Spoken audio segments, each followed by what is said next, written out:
Hi everyone and welcome to Flipping Heck Business, Flip Learning for AQA A-Level Business Studies.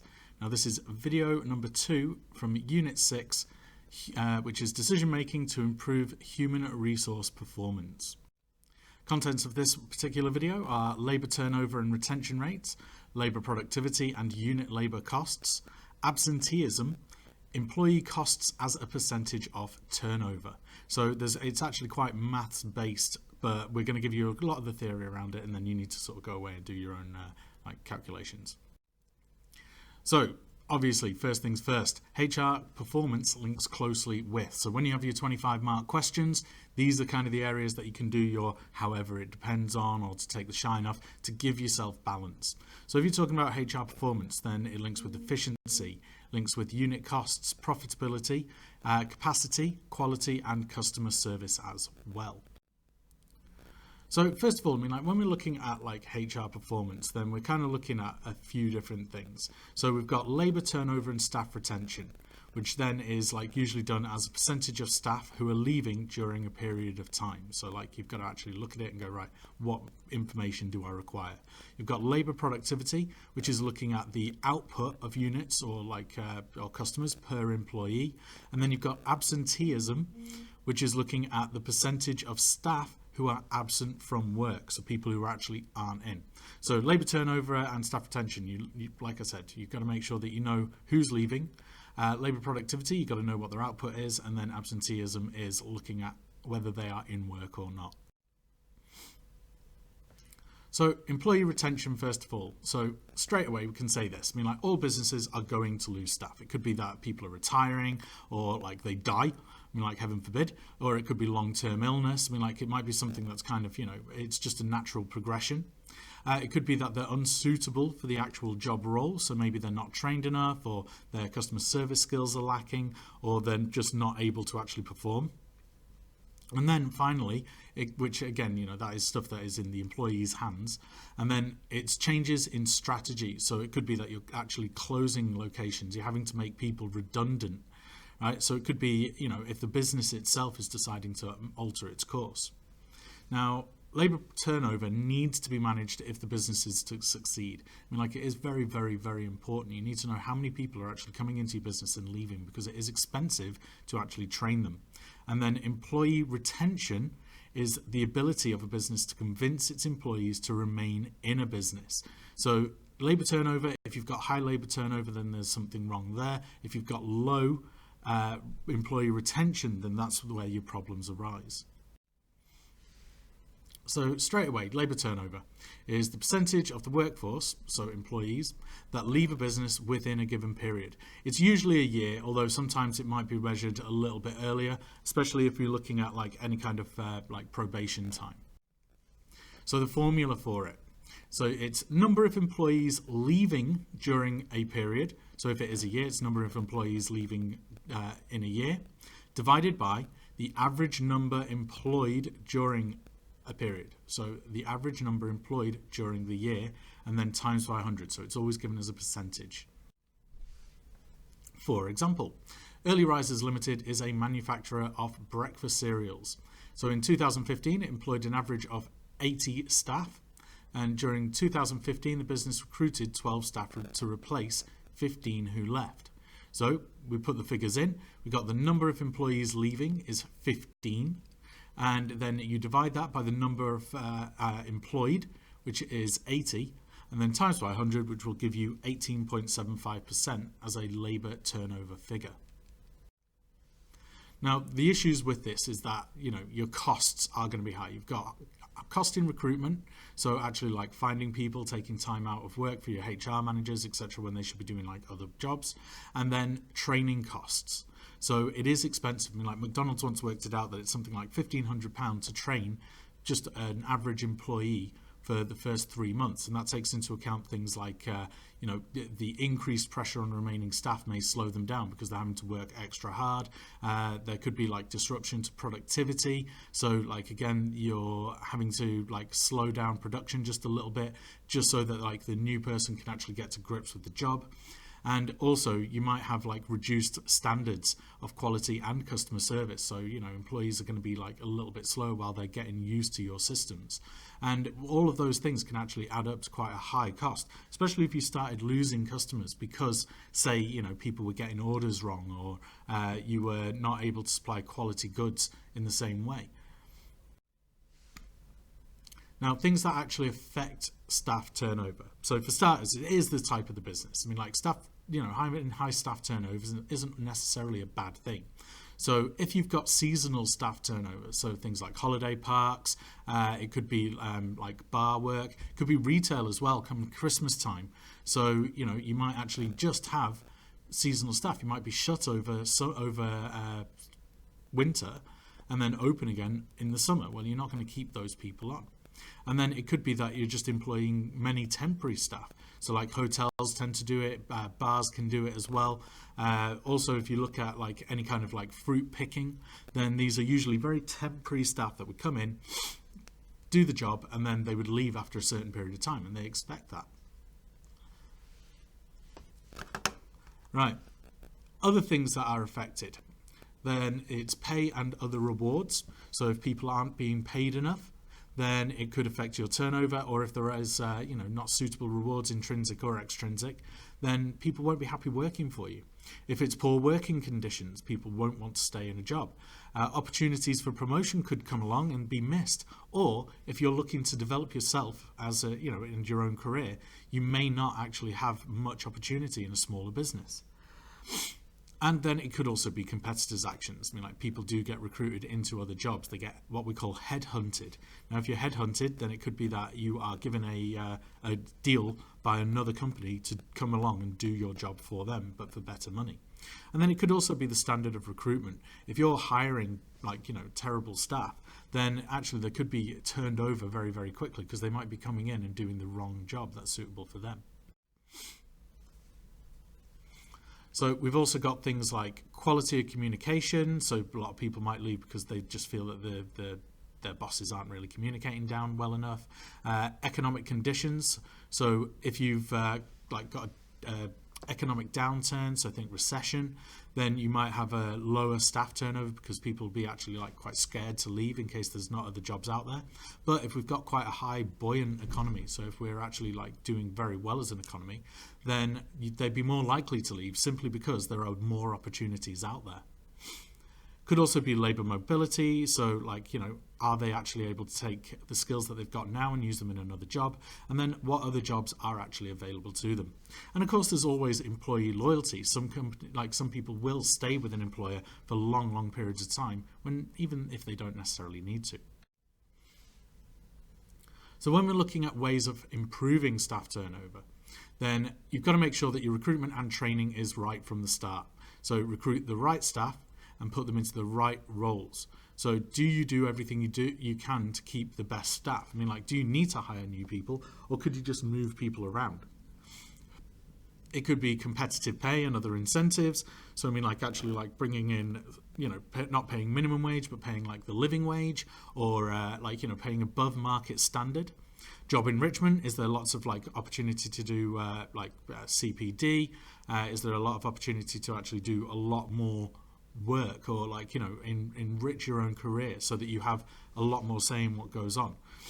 And then also, is there reward of staff loyalty? So I mean, do you give out long service rewards? Do you give out extra holiday days? Some places will start with statutory, and then after 5 years you get an extra day or two a year, and that is very, very very good incentive for a lot of people.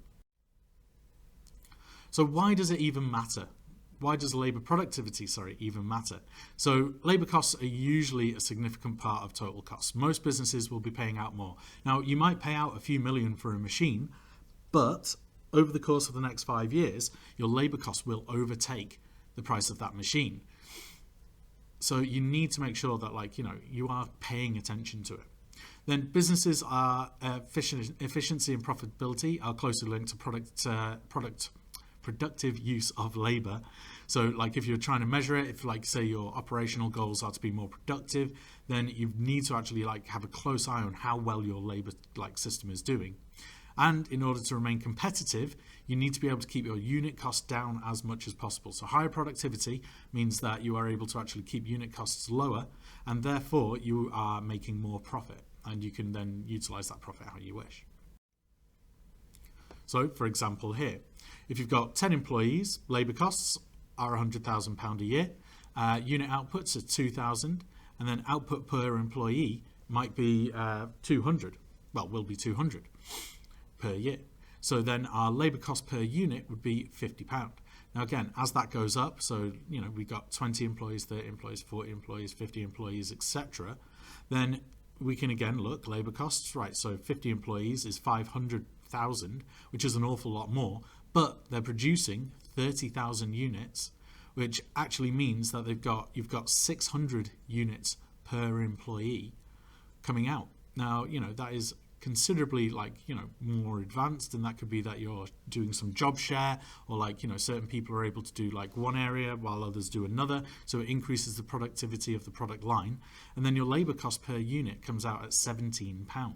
So that means that a big jump of £33 per unit is going to go straight into profit, just because you're actually hiring more, because you're still producing more. It's just that your employee output now is actually increased considerably as well. Really, the key point here is to think of it this way, right? Higher labour productivity equals lower labour costs per unit. So if you can get your productivity, so a higher output per employee, then that will automatically reduce your labour costs per unit, which means that your profits will be able to be increased. So the main factors that influence it are things like extent and quality of fixed assets. So are they using the best equipment? Are they using the best IT systems? Are they actually able to utilize their skills in the right way? Then the skills, ability and motivation of the workforce. If you come in upset or angry, then you're going to be less productive. Whereas if you come in happy and raring to go, happy to work, then you're going to produce more units. You're going to be able to do your job to a better efficiency. Methods of production of organization. So are you looking at lean production? Are you looking at just-in-time systems? Are you just looking at Kaizen or any of the other sort of systems where we're looking at increasing our productivity? Are you changing around to modern methods of working? Then the extent to which the workforce is trained and supported. So, have you got a good, safe working environment? Are you giving your staff proper training, or are you just sort of throwing them in at the deep end? A more trained and supported member of staff will be more productive. Then you've got external factors, so things like reliability of suppliers. So are they actually getting the goods to you? And again, lean production takes care of that. So working out labour productivity. So the formula is output per period in units divided by number of employees at work. So the answer from the formula usually expressed in terms of output per employee. So e.g. 1,000 units per employee per month. And this is not done as a percentage, because there's no times 100 at the end. So you are just looking at how many units are being produced per period by per employee at work. So our example here is Precision Plastics makes 10,000 units each week. Total labour costs are 400. What is the labour productivity in hours per unit? So labour productivity equals labour hours per week, 400, divided by units produced per week of 10,000, which gives us 0.04 hours per unit. So that you can see how many units they're actually producing, how long it takes to produce each unit.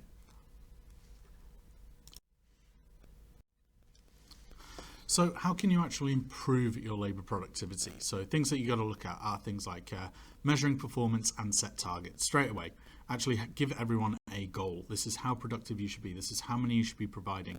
Put that into your training and people will just see that as the standard. Streamlining production process, so look at maybe lean production, try and make everything much more efficient, remove waste of time. And then invest in capital equipment. So like, maybe moving to a automated or a computerized system where you can. So if you look at like places like Amazon, then they have obviously produced, they've gotten rid of a lot of their labor workforce, and they've brought in like robots, which are now, instead of a customer going and collecting an item, they'll just simply wait for the item to be brought to them. And then, sorry, not customer, a worker waiting for, going and collecting an item, they'll wait for the item to come to them by the robot, and then they will just simply put it into the system.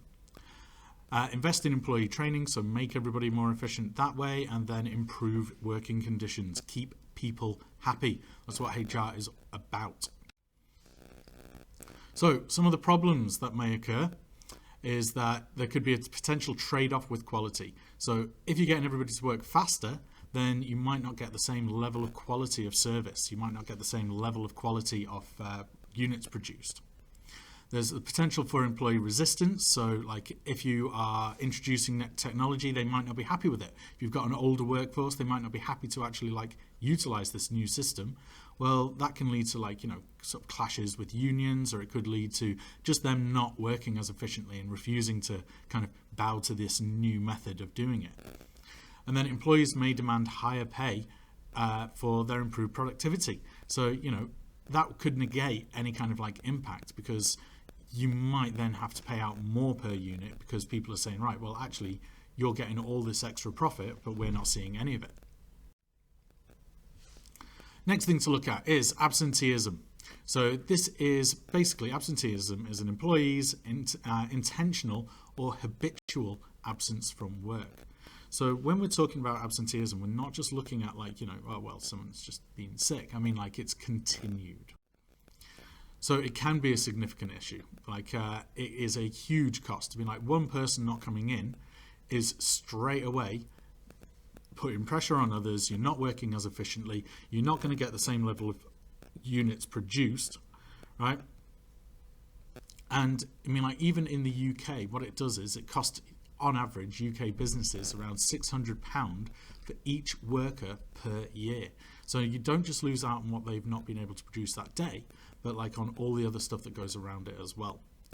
Then keys to understand reasons. So are they genuine or not? I mean, like if it is genuine sickness, if it is bereavement, if it's bullying, or if it's stress, these are things that are like considered genuine. But some people do play the system. So, they will just call in sick, or like, even when they're feeling like absolutely fine. Or they may take an extra couple of days off saying that they're stressed, when in reality they're not. They might have something else they want to do. And it's very, very unpredictable. It's very predictable. So the most important like days, or the most like days that are used for this, is usually on a Monday or a Friday. Maybe people want a longer weekend, so they tend to call in sick on a Monday or a Friday, or like they go home early on a Friday afternoon, or they try and come in late because they weren't feeling well. Or if it's at the end of like some sort of shift pattern. So if you are someone who is continuously like you're working in shifts, then it may be a case of, well, I'll take maybe a couple of extra days off at the end of my shift so that I've got some more time to myself. Or it could be around main holidays. So again, maybe you want not just the weekend, you want like the Friday off on a bank holiday weekend. Or if you're going on holiday, maybe you'll just call in sick the last couple of days so that you can get everything sorted. Now this can be done as a formula. So it is the number of staff absent during a period divided by the number employed during that same period, and then times by 100. So this is another one that comes as a percentage. Or you can also work out an alternative formula. It uses the total number of days worked over a period, so usually a year. So number of days taken off for unauthorized absence during a period. So you take those, and then you divide that by the total days worked by workforce over the period, and then times that by 100. So again, it comes out as a percentage. So here's an example then. So Pryor's Pies Limited employs 20 staff and makes own label pies for supermarkets. 2015, the total available working days were 4,000. The unauthorized absence for 2015 was recorded at 560 days. So out of 4,000 potential working days, 560 days had a recorded absence in. So it's out of the entire workforce. So days absent, 560, divided by potential total working days, which is 4,000, times by 100 gives us 14%. So 14% of the year effectively was lost simply because, or working days per year was lost simply because of people calling in sick. Now, absenteeism, like we said, is very important. So you need to be able to actually tackle it as an employer. So you need to understand the causes. You need to set targets and monitor trends. So if it's continuously happening, if people seem to be calling in on a certain day, then that needs to be monitored and seen. Okay, so why are they doing it? Have clear sickness and absence policies. So if you do need to take it further or take action, then there is policy that is set out and your employees should be following it and you've got something to use. Provide good rewards for good attendance. So, if you've not taken a day off this year, could you get maybe an extra day's holiday? Could you get like a monetary bonus put into your bank? Some companies like Betfred's, they will give you an extra £200 if you do not call in sick for your first year of working. And then consider the wider issues of employee motivation. So why are people calling in sick in the first place? You need to come up with actual reasons. If they're doing it, then is it something that your work is doing? Is it something that your business is doing that's wrong? So revenue per employee and employee cost revenue percentage. So this basically, we're looking at calculating revenue per employee is one way of assessing how effectively a business is using its labour resources. So actually working out how much is each employee that you have in your business giving you back. So it's pretty useful in a labour-intensive industry where labour is a key part of adding value through production. Two popular calculations, so revenue per employee and then employee costs per revenue, right? So you've got here is an example. So revenues are in the thousands. You've got company A. So 8 million is their revenue. Employees is 50. And then employee costs is 1.75 million. Right? Company B is 6 million is the revenue. Number of employees is 30. And then employee costs is 0.9 million. So revenue per employee, we can work it out. Then we've got 35,000 because we just go 8,000 divided by, and there you've got, so 8,000 divided by 50, so that gives us 35,000. Company B, we've got revenue per employee, so 6,000 divided by 30 gives us 30,000. So £35,000 per employee is produced by Company A. Then if we look at employee costs divided by revenue, so we go to employee costs of 1.75 divided by 8,000 times by 100 gives you 21.9%. So even though per employee you are producing like £35,000 in revenue, which is much higher than Company B, when you look at the actual employee costs, well, 21.9% of all of your costs are actually going into your labour force, whereas Company B are much more efficient with 15%. So when we're actually looking at it, so interpreting employee cost ratios, then you've got employee revenues per employee. So the way of looking at it by dividing the revenue by number of employees is important to compare with key competitors, see how you're doing against industry. If someone else is doing much better, can you copy them? Should be high for where labour resources add value to add lots of labour. So things like services, if your labour resources are actually very important, like you're a pure customer service base, then obviously it is going to be high because they're going to be dealing direct with people and bringing in the money. Should rise if labour-intensive processes are automated. And then relatively low figure compared with competition might suggest poor added value or selling prices are just too low. Whereas if you look at employee cost divided by revenues, then it's an important indicator of efficiency and labour productivity. Again, you need to compare with your closest competitors and look at a trend over several years as well. Is it getting worse? Is it getting better? Relatively high figure might indicate poor labour productivity and or employees paid too much. And then finally, you need to increase automation should lower, and that should then lower the percentage. Okay, thanks for watching. That is, like I said, video number 2. Video 3 will follow shortly. Make sure you give it a thumbs up and a subscribe to Flipping Heck Business, and if you want to leave any constructive criticisms below, feel free. Just make sure that you are learning these calculations, because they are very, very important.